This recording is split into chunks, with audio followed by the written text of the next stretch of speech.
Right, good morning, y'all. Rise and grind. To dock or not to dock?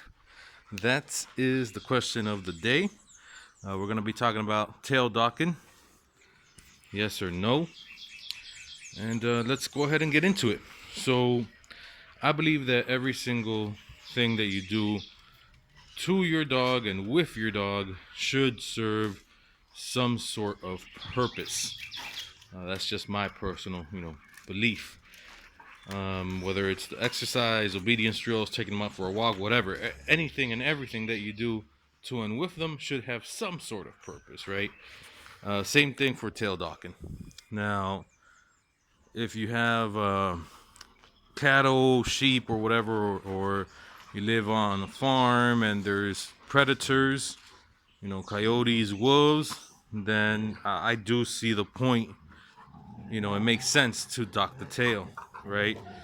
The last thing you want is some sort of, appendage that a predator can hold on to and, do damage to your dog, right? So I see that. It makes sense.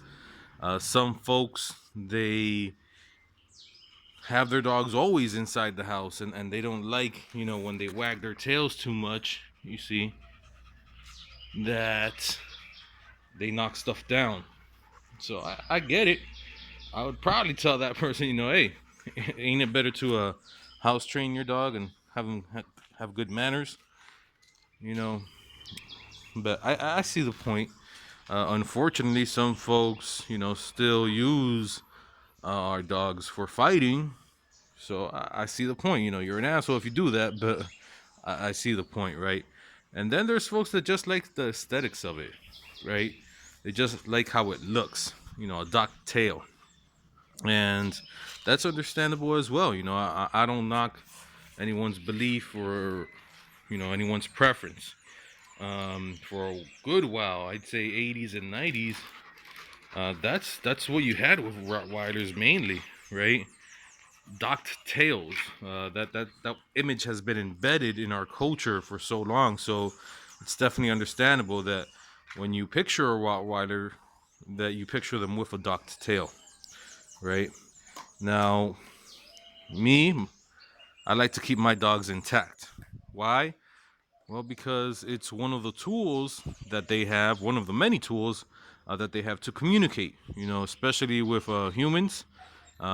Please correct me if I'm wrong, all the dog experts out there, to communicate amongst themselves as well. But with communication with humans, it's definitely a tool that they have, in their arsenal to let us know how they're feeling, whether it's happy, sad, excited, scared, etc.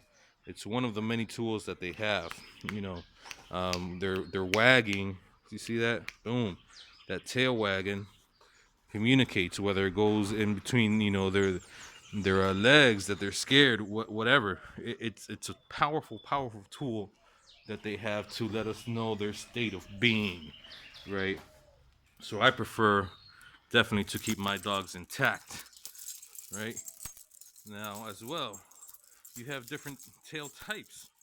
Look at Ragnar's beautiful tail. Why would I want to cut that? Right? Look at that. Look how it curls up. It's just beautiful.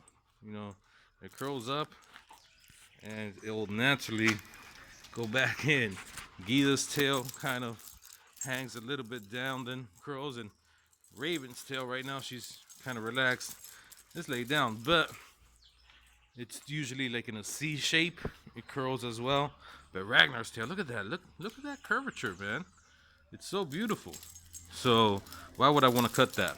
Now, if you are gonna do it, then I would recommend. I believe it's in the first weeks. First week, second week, etc. But yeah, man, tail docking. Everything that you do to your dog should have a purpose. Do you dock your dog's tail? If so, what's the purpose that you have for that? Do you not? Do you keep them intact? If so, then why? Let me know down in the comments below. Peace.